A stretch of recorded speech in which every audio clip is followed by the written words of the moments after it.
Finally আজকে জলের ট্যাঙ্কিটা উপরে লাগানো হয়ে গেল। আর কি দেখি রান্না বান্না হলো, সব মিলিয়ে আজকের ব্লগটা থাকছে, দেখতে থাকো শুরু থেকে শেষ পর্যন্ত। আশা করি তোমাদের ভালো লাগবে, ছোট্ট একটা ব্লগ। তো রাধে কৃষ্ণ বন্ধুরা, কেমন আছো সবাই? আশা করি ভালো আছো, সুস্থ আছো। আমরাও ভালো আছি। তা এখন ওই সকাল 7টা মতো বাজে, আর ঘরে ঝাড়ু টাড়ু লাগিয়ে এই যে কালকে যে শাড়িগুলো কিনেছিলাম সেইগুলো আর কি মানে এখন একটু পাশটা সেলাই করে নেব। তোর পায়ে আর করলাম না, যেহেতু বাড়িতে মেশিন আছে তার জন্য পাশটা সেলাই করে নিলে হয়ে যাবে। তা এখন এই যে পাশটা সেলাই করব, তার জন্য মেশিনটাও পুরো পরিষ্কার করে নিয়েছি। আর এখন 4টে শাড়িরই আর কি পাশটা সেলাই করে নেব। আর আমার যে মানে ননদের মেয়েদের জন্য যে শাড়িগুলো এনেছিলাম সেগুলোও আজকে দিতে যাব। তা এখন ভাবছি সকালে সকালে পরে তো মানে ভীষণ গরম পড়ে যায়, তার জন্য আর মেশিনে বসতেই ইচ্ছে করে না। আগে কিন্তু আমি টুকটাক সেলাই টেলাই করতাম, এখন অনেক দিন হয়ে গেছে মানে কোমরে একটু ব্যথার জন্য আমি সেলাইটা ছেড়ে দিয়েছি। অভিষেকের পাপা মানা করে দিয়েছে যে যে টাকা তুমি ইনকাম করবা তার থেকে তোমার ডবল ডক্টরে চলে যাবে, থাক আর কিছু করা লাগবে না। তা মেশিনটা পড়েই আছে। আর বাড়িতে একটা রেখে এসেছি, আমার বোনের কাছে আছে হাত মেশিন, সেটা প্রথমে কিনেছিলাম। আর এটা হচ্ছে পায়ের মেশিন, ওই নিজের ব্লাউজ টিলাউজ সেলাই টেলাই করি এই আর কি।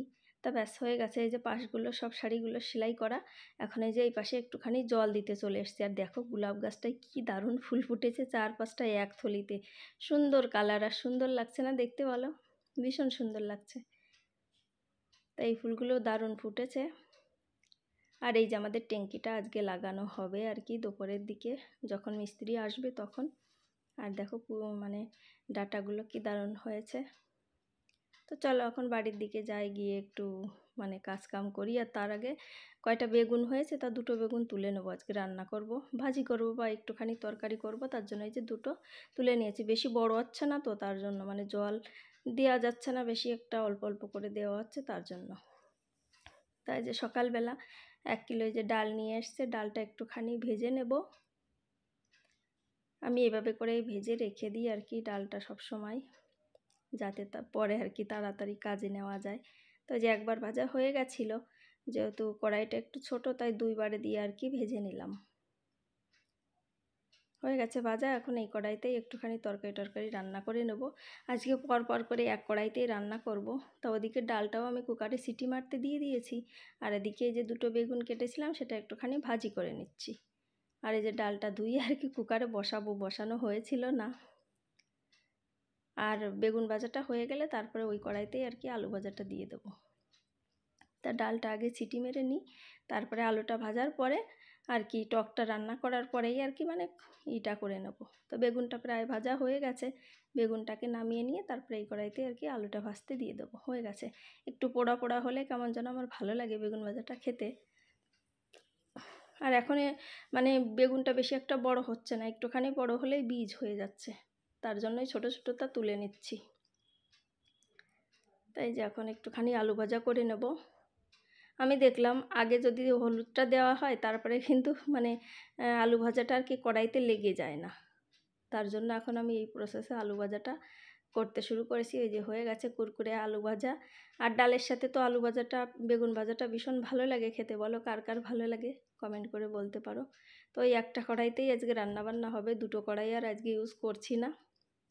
তো এক এক করেই আর কি ঝটপট সব রান্নাবান্নাগুলো করে নিচ্ছি। এই যে সরষে দিয়ে একটুখানি হলুদ লবণ দিয়ে এই যে আমটা দিয়ে একটুখানি ছেলের জন্য টক করে দিচ্ছি। ও ডাল হলে পরে আমের টক করে দিল, ভীষণ সুন্দর খেয়ে নেয়, কোনো কথাই হবে না। তো ব্যাস হয়ে গেছে। টকটা এখন নামিয়ে নিয়ে ব্যাস এই কড়াইতেই আর কি কুকারে যে ডালটা সিটি মেরে রেখেছিলাম সেটা আর কি ফোড়ন দিয়ে নেব। ব্যাস এই ছিল আজকের রান্নাবান্না। তো দেখো হয়ে গেছে, টকটাকে নামিয়ে নিয়েছি। আর ওই কড়াইতে একটুখানি জিরে একটুখানি তেজপাতা দিয়ে ফোড়ন দিয়ে নিচ্ছি। ভিডিওটা 2-3 দিন আগেই করা ছিল, কিন্তু আমার টাইমের অভাবে আর কি এডিট করা হচ্ছিল না, তার জন্য আর কি 2-3 দিন পরেই ভিডিওটা আপলোড দেওয়া হচ্ছে। আর এই যে এখন হয়ে গেছে ডালটা, এখন নামিয়ে নেব। ব্যাস এই ছিল আজকের ভিডিও, ছোট্ট একটা ভিডিও ছিল, হয়ে গেছে। এখন নামিয়ে নিচ্ছি, এই যে টেবিলে ধরেও দিয়ে দিয়েছি। ব্যাস এই যে দেখো আজকের মেনু কী কী ছিল, টক, ডাল, আলু ভাজা, বেগুন ভাজা। ব্যাস ভাতটা একটুখানি টাইম রয়েছে। আর ছেলে এই যে এখন উঠেছে, আর উপরে দেখো এই যে ঢেকে এসেছি তাও প্রচণ্ড গরম। আর আমার 900-র উপরে সাবস্ক্রাইবার কমপ্লিট হয়ে গেছে। তাই যে এখন বিকেল ওই 5টা মতো বাজে আর আমাদের ট্যাঙ্কিটা ফাইনালি লাগানো হয়ে গেছে। আগেরটাই যে খুলে রেখে দিয়েছি, এটা 2-3 জায়গায় ফেটে গেছিলো, তার জন্য এই যে লাগানো হয়ে গেছে। জলও ভরছি এখন, তাই আর কি দেখতে এলাম যে জল টল কোথা দিয়ে পড়ছে কি না। কেবল নতুনই লাগানো হয়েছে তো, তার জন্য একটুখানি জল আর কি পড়ছিল। তা ঠিক হয়ে যাবে মিস্ত্রি বলল। আর প্রচুর গরম উপরে, এখন ছাদে 5টা 5:30 বাজে তাও। তাই যে এখন বেরিয়ে পড়েছি ওদের শাড়িগুলো দেওয়ার জন্য। ওদের জন্য কিনেছিলাম যে 3টে শাড়ি, সেটা দেওয়ার জন্য ওদের বাড়ির উদ্দেশ্যে বেরিয়ে পড়েছি। তো ঠিক আছে বন্ধুরা, আজকের মতো এইটুকুই। সবাই ভালো থেকো, সুস্থ থেকো। পরের একটা ব্লগে আবার দেখা হবে। ততক্ষণ সবাই ভালো থেকো। রাধে রাধে, রাধে কৃষ্ণ।